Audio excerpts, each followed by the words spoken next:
नमस्कार दोस्तों, एक बार पुनः आपका स्वागत है अपने YouTube चैनल सर्च नौकरी सीकर पर। अपना आज नया टॉपिक लेकर आए हैं गुणसूत्र। मैंने आपको जो पिछली क्लास पढ़ाई थी ना, उसमें आपको आनुवंशिकता से संबंधित जितने भी मतलब प्रश्न बनते थे ना, उन सब के बारे में आपको अध्ययन करवाया। जो ये गुणसूत्र है ना, गुणसूत्र टॉपिक, ये उसी से संबंधित एक पार्ट है। क्या है? उसी से संबंधित पार्ट है गुणसूत्र।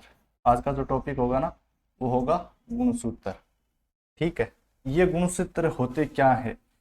ये जो गुणसूत्र होते क्या है, ये जो कोशिकाएं होती है ना, जो कोशिका होती है उसका जो केंद्रक है ना, उसके अंदर एक धागेनुमा संरचना बनी होती है।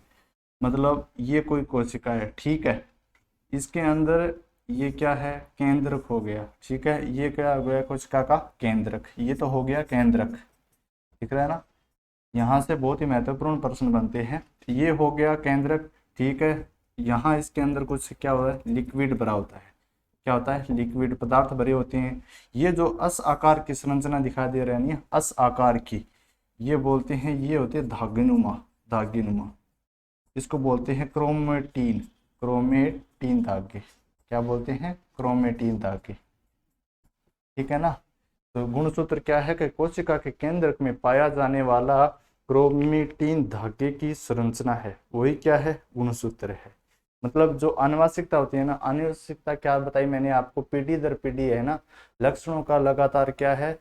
एक पीढ़ी से दूसरी पीढ़ी में आना, क्या है? आनुवंशिकता। तो उन्हीं आनुवंशिकता में क्या है? गुणसूत्र एक महत्वपूर्ण इकाई है ना। ये क्या है? पीढ़ी दर पीढ़ी ये भी क्या है? साथ चलती रहती। ठीक है। फिर अपन बात कर लेते हैं कि नेक्स्ट बात करते हैं कि गुणसूत्र। गुणसूत्र पूछ ले, यहाँ से पहला प्रश्न पूछ ले कि आनुवंशिकता की इकाई, इसको क्या कहते हैं? आनुवंशिकता की इकाई। ठीक है, आनुवंशिकता की इकाई कहते हैं। प्रश्न पूछेगा, ठीक है ना। मेन मैं आपको बता दूं कि गुणसूत्र को आनुवंशिकता की इकाई कहते हैं।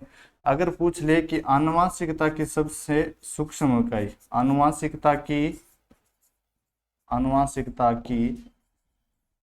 सबसे सूक्ष्म, पूछ ले कि सूक्ष्म इकाई क्या है। इन दोनों में कंफ्यूज हो सकते हो। तो यहाँ पूछा है कि जो आनुवंशिकता की इकाई है ना, वो क्या है? गुणसूत्र है। ठीक है ना, गुणसूत्र। ठीक है। और पूछ क्या रहा है? आनुवंशिकता की सबसे सूक्ष्म इकाई। सूक्ष्म शब्द लगाते ही आपको याद रखना है जीन। ठीक है ना, ये जीन शब्द है, आपको याद रखना है। अब अपना नया शब्द क्या है? जीन है। तो उस पर थोड़ी क्या करते हैं? चर्चा कर लेते हैं। ये जो जीन शब्द है ना, ये जीन शब्द, ये शब्द दिया जोहनसन ने। जोहन जोहनसन नाम का एक वैज्ञानिक था, जिसने क्या है? जीन शब्द की उत्पत्ति की। ठीक है। ये जीन होते क्या है?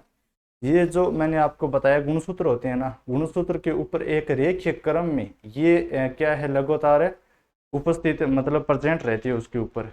एक जैसे मान लो ये अपना गुणसूत्र हो गया, ठीक है ना। ये इसके क्या है? ऊपर है ना, ये जो कण है ना, ये क्या है? जीन है। ठीक है। ये क्या है? गुणसूत्र के जीन, ये इसकी क्या है? सूक्ष्म इकाई है। फिर अपन बात कर लेते हैं इनके संख्या के बारे में। ठीक है ना। एक प्रश्न तो ये बन गया कि आनुवंशिकता इकाई क्या है? तो गुणसूत्र आनुवंशिकता की सूक्ष्म इकाई क्या है? तो हो गया जीन। ठीक है ना।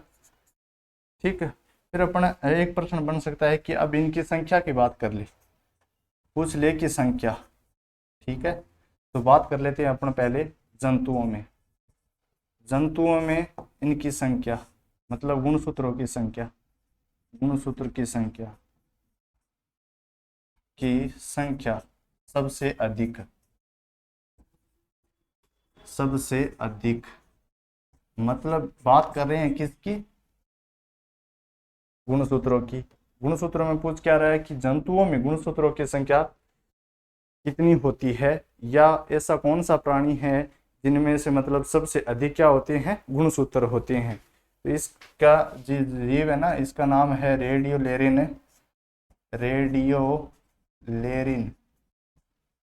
रेडियोलेरिन एटाकेथा, ये पूरा एक ही नाम है। ठीक है ना, क्या है? रेडियोलेरिन एटा कहता है, जिसमें क्या है 1600 क्या होते हैं गुणसूत्र होते हैं। ठीक है ना, क्या होते हैं 1600 गुणसूत्र होते हैं। पूछ ले कि जंतुओं में सर्वाधिक रूप में जो गुणसूत्र है ना वो किस प्राणी में पाया जाता है, तो आपका राइट आंसर होगा रेडियोलेरिन एटा कहता है ना, उसमें 1600 प्रकार के क्या है गुणसूत्र होते हैं। उसी प्रकार से देख लें कि पहला प्रश्न तो ये हो गया। ठीक है, अपन पूछ ले दूसरा प्रश्न कि जंतुओं में, ठीक है, गुणसूत्रों की संख्या क्या है सबसे कम। कम गुणसूत्र किस प्राणी में, कम गुणसूत्र। यहाँ तो बात कर ली अपने अधिक, सबसे अधिक किसमें पाया जाता है, वो आप में रेडियोलेरिन एटा के था। उसी प्रकार से पूछ ले कि जंतुओं में, उसी प्रकार से पूछ ले कि जंतुओं में सबसे कम जो गुणसूत्र है ना वो किस प्राणी में पाए जाते हैं, तो आपका आंसर रहेगा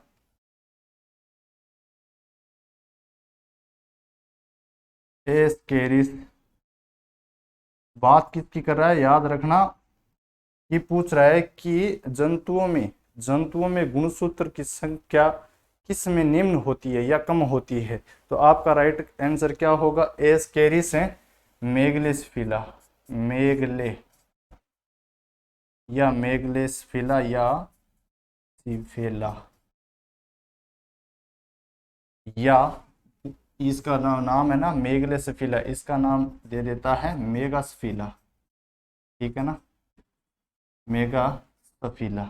ठीक है, पूछ ले कि जंतुओं में जो कम गुणसूत्र है ना वो किस प्राणी में पाए जाते हैं, तो आपका आंसर क्या होगा, एस्केरिस है मेगासिफिला। ठीक है ना, पूछ ले कितने होते हैं, तो आपको बता देना है 2। ठीक है ना, पहला क्या पढ़ा कि जंतुओं में गुणसूत्र की संख्या सबसे अधिक किस में होती है, तो रेडियोलेरिन एटाकेथा नाम का क्या है, एक प्राणी है। क्या है, प्राणी है, उसमें ना 1600 प्रकार के क्या है गुणसूत्र उपस्थित होते हैं। तो उसी प्रकार से पूछ ले कि जो जंतु है ना उसमें निम्न गुणसूत्र किस प्राणी में पाए जाते हैं, तो आपका आंसर क्या होगा, एस्केरिस मेगासिफिला, जिसमें क्या होते हैं 2 गुणसूत्र। अपन बात कर ली किसकी, जंतुओं की। उसी प्रकार से पूछ ले कि पादपों में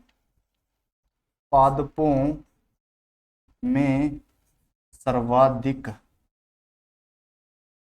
पूछ ले कि सर्वाधिक गुणसूत्र किस में पाए जाते हैं, जिस प्रकार जंतुओं में पाए जाते हैं ना उसी प्रकार से क्या होगा पादपों में होगा। तो पादप का नाम क्या है, ओफियोग्लोस। ठीक है ना, ओफियोग्लास, ये एक क्या है फरन है, ये क्या है एक, यहाँ लिख देता हूँ, ये है फरन।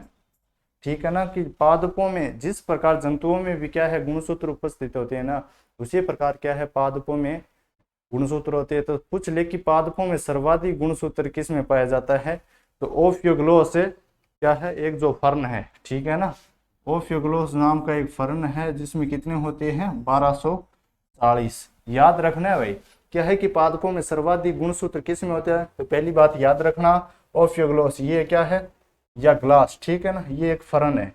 ठीक है, उसी प्रकार से पूछ ले कि उसमें कितने गुणसूत्र उपस्थित होते हैं, तो वो आपका राइट आंसर होगा 1240। यहाँ बात कर ली किसकी, सर्वाधिक की कर ली। तो उसी प्रकार पादप में कम गुणसूत्र वाला पादप, कम गुणसूत्र वाला पादप अपन बात कर रहे हैं कि इसके जो गुणसूत्र है ना वो कितने होते हैं, सर्वाधिक किस में होते हैं और निम्न किस में होते हैं। तो बात चल रही है पादप की, जो हम अपनी होती है ना डबल रोटी होती है ना, उसमें क्या है सर्वाधिक मतलब क्या है सबसे कम किस में होते हैं, तो वो होती है आपकी डबल रोटी में। ठीक है ना, संख्या की पूछ ले कितनी होती है, तो उसका 2 होती है। अपन बात करें मनुष्य की, मनुष्य में भी कितने होते हैं 23 जोड़ी गुणसूत्र होते हैं, मतलब कितने हो गए 46। ठीक है ना, जोड़ी मतलब मानव का पूछ ले, मानव गुणसूत्र। ठीक है, तो पूछ ले तो 23 जोड़ी मतलब कितने हो 46। ठीक है, अगर इसका निर्धारण कि गुणसूत्र करता क्या है, तो ये क्या करता है लिंग का निर्धारण करने का कार्य करते हैं। ठीक है, उसमें जो विकार जो भी मतलब परिवर्तन है ना, वो उसमें क्या करता है, परिवर्तन करता है। ठीक है। मनुष्य की बात करें कि जो मानव होते हैं ना, उसमें क्या है, पुरुष भी है और स्त्री भी है। ठीक है, पुरुष और स्त्री। ठीक है, ये तो हो गए 44 44। ठीक है ना, दोनों में है ना 44 44, तो क्या होंगे, जो गुणसूत्र है ना वो सेम होंगे। लेकिन स्त्री में है ना एक गुणसूत्र एक्स और दूसरा भी क्या होगा, एक्स होगा। ठीक है ना, ये इसकी क्या है, पहचान है। जब 44 और 45वां और 46वां जो गुणसूत्र है ना, वो डबल एक्स एक्स एक्स होगा ना, तो उसका मतलब है वो स्त्री है। अगर उसी प्रकार से देखें कि जो 45वां गुणसूत्र है ना पुरुष में, वो तो होगा एक्स, उसी प्रकार से पुरुष में जो 46वां होगा ना, वो होगा वाई। तो इसका मतलब क्या है कि पुरुष में लास्ट में जो 45 और 46 होते हैं, उसमें एक्स और वाई क्या होते हैं, गुणसूत्र होते हैं। उसकी पहचान क्या है, एक्स और वाई। अगर स्त्री का पूछ ले कि 45वां और 46वें गुणसूत्र कौन से होते हैं, तो एक्स एक्स याद रखना है। ठीक है ना। ठीक है, फिर अपन बात कर लेते हैं कि ये जो गुणसूत्र होते हैं ना, इसके प्रकार कितने हैं, गुणसूत्र के प्रकार। ठीक है, इसके क्या है, दो प्रकार है। इसके क्या है, दो प्रकार। इसको किसके आधार पे बांटा है, नाइट्रोजनी क्षारों के आधार पर, या इनकी प्रकृति क्या है, अम्लीय के कारण। ठीक है ना। ये होता है, एक तो होता है डीएनए। ठीक है, एक क्या होता है, आरएनए। ठीक है, इसका नाम क्या है, डीऑक्सीराइबोज। डीएनए का पूरा नाम है डीऑक्सीराइबोज। ठीक है ना, अम्ल, डीऑक्सीराइबोज न्यूक्लिक अम्ल। उसी प्रकार से आरएनए का पूरा नाम क्या है, राइबो राइबोज न्यूक्लिक अम्ल या एसिड। ठीक है ना। ये क्या होती है, जो डीएनए है ना, डीएनए, इसकी जो संरचना है ना, संरचना, ये द्विकुंडलियां होती है। द्विकुंडलीय या द्विरुजकीय, क्या बोलते हैं, पूछ ले कि डीएनए की जो संरचना है ना, वो किस आकार की होती है, तो जो डीएनए की संरचना है ना, वो द्विकुंडलित होती है, द्विकुंडलित। ठीक है, उसी प्रकार से क्या पूछ ले कि जो आरएनए की संरचना है ना, वो कैसी होती है, तो आप बता देना कि एकल रज्जु की है। ठीक है, एकल रज्जु की है। ये जो डीएनए की संरचना है ना, ये किस वैज्ञानिक ने दी, पूछ ले किस वैज्ञानिक ने दी, तो क्रिक व वाटसन। क्रिक व वाटसन नाम के क्या थे, दो वैज्ञानिक थे, जिसने ना इसकी क्या दी, संरचना दी। ठीक है ना, इसकी संरचना दी। बाद में 1900 लगभग 60 या 62 के अंतर्गत इनको क्या मिला, नोबेल पुरस्कार। जो नोबेल पुरस्कार है ना, वो इनको गुणसूत्र के द्वारा मतलब संरचना बनाई ना, उसके लिए उनको क्या है, सम्मानित किया। ठीक है ना। फिर अपन पूछ लेते हैं कि ये जो डीएनए आरएनए होता है ना, ये किन से मिलकर बना होता है। ठीक है, डीएनए और क्या है, आरएनए, ये क्या होते हैं, इनमें चार प्रकार के जो नाइट्रोजनी क्षार या बेस, यहां से प्रश्न उठता है, चार प्रकार के क्या है, नाइट्रोजनी क्षार। ठीक है, उसी प्रकार से आरएनए में कितने होते हैं, उसी प्रकार से होते हैं आरएनए में चार नाइट्रोजनी क्षार। कि पूछ ले कि नाइट्रोजनी क्षार मतलब डीएनए में उपस्थित होता है या आरएनए में, तो आपका राइट आंसर होगा कि दोनों में, डीएनए में ना चार होते हैं और आरएनए में भी कितने होते हैं, चार होते हैं। अब उनमें जो अलग अलग नाम है ना, उनका नाम क्या है। ठीक है, डीएनए में होगा एडेनिन, क्या है, adenine. G for guanine, C for cytosine,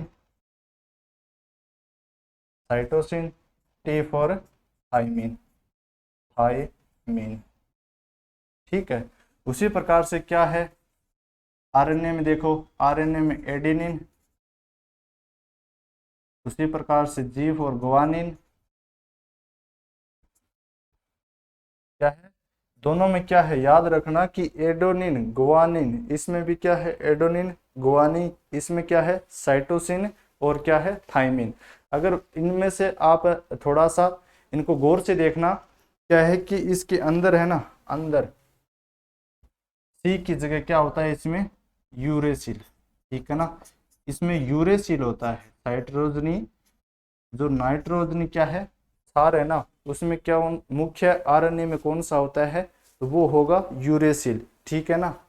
ये किसके जगह होगा, इसमें थाइमिन है ना, तो इसमें क्या होगा यूरेसिल और टी टी थाइमिन, नहीं सॉरी, इसमें होगा साइटोसिन, ठीक है, साइटोसिन। आपको यहीं से प्रश्न पूछेगा, यहीं से पूछेगा कि यूरोसिल जो नाइट्रोजनी, प्रश्न बन सकता है कि यू मतलब है यूरेसिल, यूरेसिल जो नाइट्रोजनी क्षार है ना, नाइट्रोजनी क्षार वो किस में उपस्थित होती है।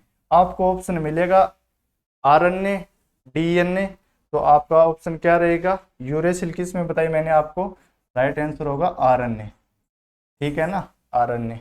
इस प्रकार से क्या है जो डीएनए है ना, वो है चार चार नाइट्रोजन क्षार से मिलकर बना है, ठीक है। पूछ ले कि जो ये है ना थाइमिन, थाइमिन किस नाइट्रोजन क्षार में उपस्थित होता है या कौन से बेस में उपस्थित होता है, तो आपका राइट आंसर होगा डीएनए, ठीक है। फिर अपन चर्चा करेंगे नेक्स्ट क्लास में कि जो इसकी संरचना है ना, वाटसन और क्रिक ने इसकी जो संरचना दी, ठीक है, इसकी संरचना की जो बनावट है ना वो किस प्रकार से है, ये जो बनावट है ना वो किस प्रकार से द्विरुचकीय दी और एकरुचकीय, ठीक है ना, ये कुछ इस प्रकार से है, अपन कल इसकी चर्चा करेंगे, ठीक है ना, ठीक है। इस प्रकार से ये जो संरचना बनी, ठीक है। एकरुचकीय की बात करें, एक इसको थोड़ा रफली बना लेते हैं, ठीक है, ठीक है। इस पर इसमें देखो ये जो है ना दो बेस, इसमें बेस है, इसकी कल अपन बात करेंगे इसकी दूरी कितनी होती है, ये जो एक घूर्णन या घुमाव है ना इसकी दूरी कितनी है, ठीक है। या पूछ ले कि जो बेस होते हैं ना, जैसे मान लो कि AG AT CT ये है ना, इसके मध्य दूरी कितनी होती है, ये कौन से बंध द्वारा जुड़े होते हैं, ठीक है। तो इसकी चर्चा अपने कल अच्छे से पढ़ेंगे, ये कल अपना टॉपिक क्या हो जाएगा पूरा हो जाएगा। इससे संबंधित ये जो आनुवंशिकता टॉपिक था ना, ये और गुणसूत्र ये दोनों एक में लगते हैं, लेकिन मैंने आपको है ना अलग अलग करवाया क्योंकि आपको आसानी हो जाए, कि आसानी हो जाए। तो मिलते हैं कल नेक्स्ट वीडियो में, ठीक है। इस क्लास को लाइक और चैनल को सब्सक्राइब जरूर करें, धन्यवाद।